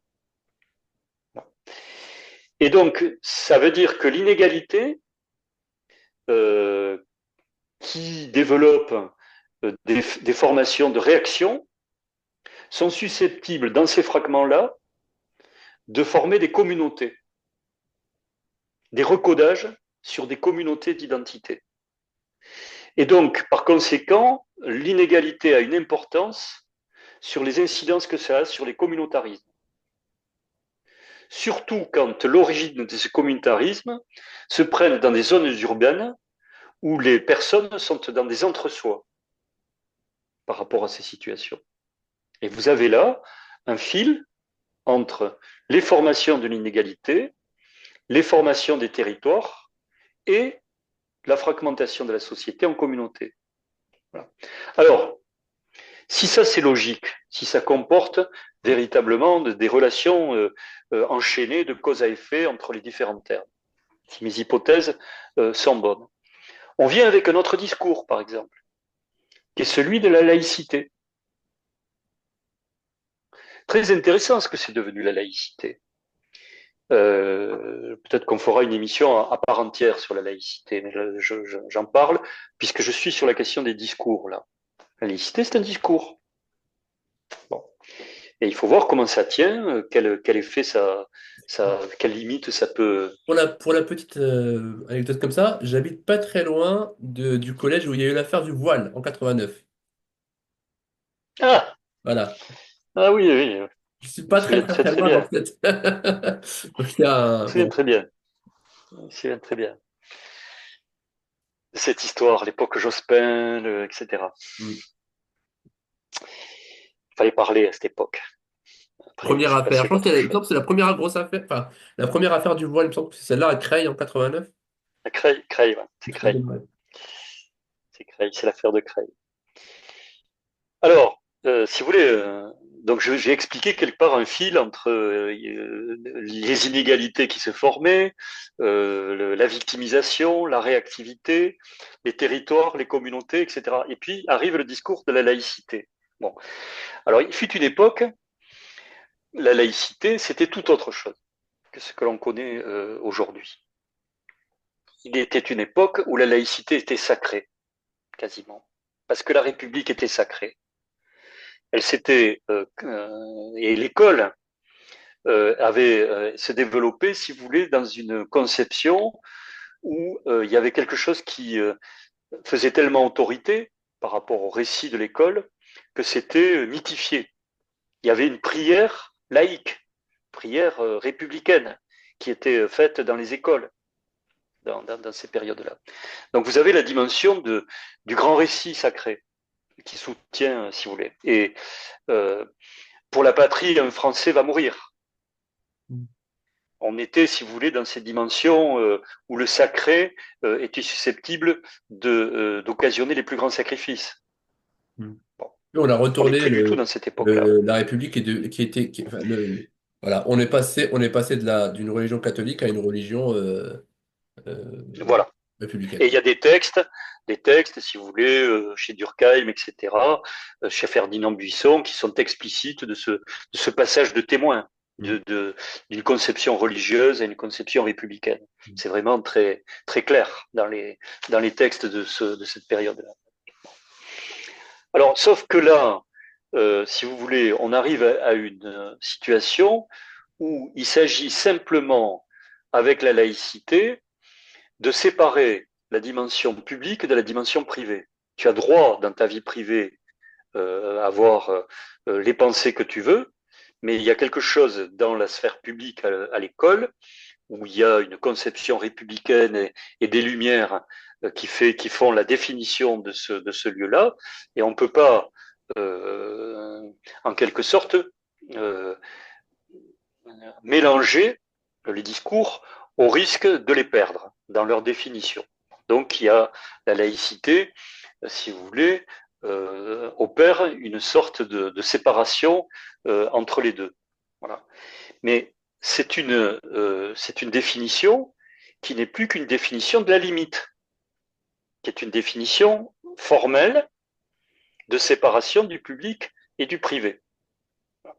Alors, c'est la séparation de l'espace du public et du privé.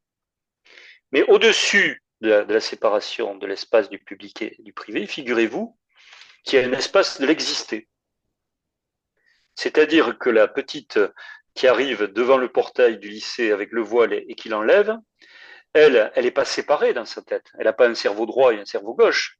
D'abord, elle existe. Et à ce moment-là, ce passage de frontière formelle entre le privé et le public, ce n'est qu'un passage d'une limite formelle. Mais dans ces agencements personnels, où elle a été placée, construite dans un état de victime, s'est victimisée, elle développe un certain nombre de ressentiments, le groupe auquel elle appartient a développé des réactivités, et quelque chose qui l'habite, et donc cette laïcité formelle qui sépare le public et le privé, et qui n'est plus sacrée, elle devient comme une sorte de ligne Maginot, dont je ne sais pas si l'historien se souvient qu'elle a été contournée. Effectivement. Donc la laïcité, si vous voulez, dans les agencements actuels, qui a perdu sa sacralité, qui est portée par des discours républicains équivoques en termes de justice, dont on n'est pas dupe, il faut bien dire que ça a un effet sur la consistance et la solidité de cette morale formelle qu'est la laïcité. Alors ensuite, vous avez des gens qui sont vent debout, arc-boutés, pour, si vous voulez, défendre la laïcité. Et j'aurais envie de dire que les résistances qui font étendard de laïcité, elles sont à la mesure de la réactivité qui s'oppose, si vous voulez, à cette limite formelle et à cette morale formelle. Voilà. C'est un petit peu ce qui est en train de se passer. Mon idée est que s'il y avait davantage d'égalité réelle, s'il y avait davantage d'effets de justice sociale, davantage de construction du commun, on serait moins dans des fragmentations de communautés réactives, et si on tenait un discours de laïcité, il serait davantage pris dans du commun. La laïcité, dans cette situation-là, s'expose à une fragmentation des communautés réactives. Et l'égalité y joue sa part. Alors, ma première partie était de faire une description de la réalité de l'inégalité dans notre système. Ma deuxième partie consistait à interroger un certain nombre de discours et de leurs équivoques internes et des effets pervers que c'était susceptible de produire. Maintenant, dans ma dernière partie, il m'appartient d'essayer de dire, et alors, comment réparer cette égalité perdue, comment réparer ce commun perdu à travers l'inégalité, que peut-on faire? Bon. Alors, bien entendu, il y a des questions politiques majeures qui se posent au niveau de la question des rapports de travail, des charges du travail. Et le discours marxiste à cet égard dans le monde de la production serait tout à fait, reste un discours qui a sa validité. Mais là, on est en train de parler de l'école. Donc, on va se tenir en quelque sorte aux limites de ce terrain-là, quoi. Hein, on va jouer la partie sur le terrain de l'école, hein, sur la question de l'égalité. Bon, mais là, ça revient à ce que je disais. Il faut toute la question au niveau de l'école, c'est être dans la capacité à faire de la différenciation. Voilà. Et j'ai expliqué que dans le collège unique, on n'était pas opérationnel. Et surtout, dans cette société fragmentée, cette société des communautés qui sont en fait composées par des groupes de singularité, qui ne sont plus des communautés, et je me suis expliqué sur des subjectivités dans des émissions antérieures qui expliquent ce phénomène où chaque élève devient une exception, devient un cas, en plus des phénomènes de communauté, de fragmentation dont j'ai plutôt parlé aujourd'hui. Bon, mais pour arriver à refaire du commun, il faut se rapprocher, il faut des intervalles avec l'élève qui soient réduits. C'est ce que j'ai appelé, en le prenant d'un concept de Zykowski, pédagogue, la zone proximale de développement. Donc, inévitablement, à ce moment-là, on est dans des petits groupes de 15. J'ai expliqué sur le plan comptable comment on pouvait y arriver dans une émission antérieure. Donc, s'il y a un inspecteur général qui m'écoute là et qui se dit, bon, c'est bien joli la réduction des effectifs, je lui dis, bah, écoutez, allez écouter Omar la fois précédente, La première parce que émission j'explique. sur où Voilà. on en est sur la crise de Voilà. l'école. Donc, je peux pas faire les comptes, je peux pas refaire la gestion de ce que je suis en train de dire à chaque fois, mais je l'ai fait. Ouais. Donc, qu'on s'y reporte. Mais quoi qu'il en soit, il faut arriver à faire des groupes qui soient réduits de 15 élèves. Et là qu'est-ce qui se passe dans le groupe? Je parle plus là du rapport au savoir, hein, parce que j'en ai parlé avant. Sur la question de la justice, de comment faire du commun, comment articuler ces singularités avec le commun de telle manière qu'ils aient un sentiment d'égalité les uns par rapport aux autres. Voilà. Si vous voulez, c'est formidable parce que dans un groupe, il y a deux manières d'apprendre la justice. Il y a deux manières d'apprendre la justice. La première manière, c'est par la remontrance. Sois poli avec la dame. Ça, c'est la remontrance qui vient de l'extérieur, si vous voulez, qui fait on va apprendre un certain nombre d'interdits, finalement, et de limites. Interdit, c'est toujours une limite, on s'empêche. Bon. Donc ça, c'est une première façon, qui est une façon extérieure, d'un rapport extérieur par rapport, si vous voulez, à la loi et au sentiment d'appartenance au même groupe. Il y a une deuxième façon d'apprendre la justice et les rapports égaux, les uns par rapport aux autres, du côté des valeurs, du côté de la loi. C'est en faisant l'expérience de l'injustice, proprement dite. C'est-à-dire, je suis injuste, c'est moi l'agresseur. Et à ce moment-là, je suis dans le petit groupe et il y a quelqu'un qui est victime de mon abus de pouvoir sur l'autre. Et donc là, il y a une explication qui est donnée par l'éducateur de la violence exercée. Mais le lendemain, c'est la victime qui devient l'agresseur. Et le rapport s'inverse. Et à ce moment-là, il y a une explication de l'injustice. Et la justice se fait entre pairs parce que on compose la limite que l'on doit s'accorder réciproquement parce que l'on a été réversiblement agresseur et victime dans le petit groupe. Et le sentiment d'égalité que l'on peut avoir dans les comportements, il se construit par le désordre de l'injustice et sa recomposition vers un certain ordre. Et si vous êtes dans un groupe de 30, surtout ce sont des groupes de désordre, comme je l'expliquais, d'entropie par les phénomènes de singularité, ce phénomène, cette construction de la réciprocité des égaux dans le rapport, c'est quelque chose que vous ne pouvez pas construire. Et plus le groupe est grand, plus il ne vous reste comme discours que celui du rapport extérieur et de la remontrance. C'est ce que font les autoritaires qui nous proposent comme solution au problème de justice les coups de menton. Alors ça, c'est en train de... Ça fleurit là, dans la société, y compris dans la sphère politique. Hein, il y a un groupe politique qui en appelait un Big Bang de l'autorité. Bon. Mais ce n'est pas avec des Big Bang de l'autorité que vous pouvez avoir ce sentiment d'injustice dans les comportements. Bon. Et puis, ce que je viens de dire par rapport à la formation de la communauté, des égaux entre pairs par la réciprocité, c'est vrai aussi dans la communauté de travail, dans la collaboration de travail où à un certain moment je suis meilleur, à un autre moment je suis moins bon, et puis il y a des contributions qui peuvent se faire de l'un à l'autre, et l'enseignant fait des intervalles et des médiations entre les acteurs qui sont en situation de collaboration. C'est comme ça qu'on apprend l'égalité. Voilà. Et il y faut des conditions de proximité. Alors, un jour, je vais encore beaucoup travailler cette question de l'intervalle, parce qu'il y a encore beaucoup de choses à élaborer. Et il se peut que ce soit l'objet d'un autre ouvrage sur lequel je travaillerai plus tard. Mais enfin, quoi qu'il en soit, je lance des pistes, si vous voulez, d'une solution possible par rapport à ces questions-là. Voilà ce que je voulais vous dire aujourd'hui sur l'inégalité et sur l'égalité. Super, bah très bien. Eh ben, moi, j'ai pas vu le temps passer. Alors, je sais pas pour vous. Eh bien, tant bien. Eh ben, Oh ben, moi, je suis un grand bavard, donc de toute façon, quand je parle, je m'oublie. Hein. non, mais Voilà. en général, quand on voit, quand on a l'impression que le temps passe pas, c'est que c'est une bonne nouvelle, Eh ben, c'est vraiment intéressant.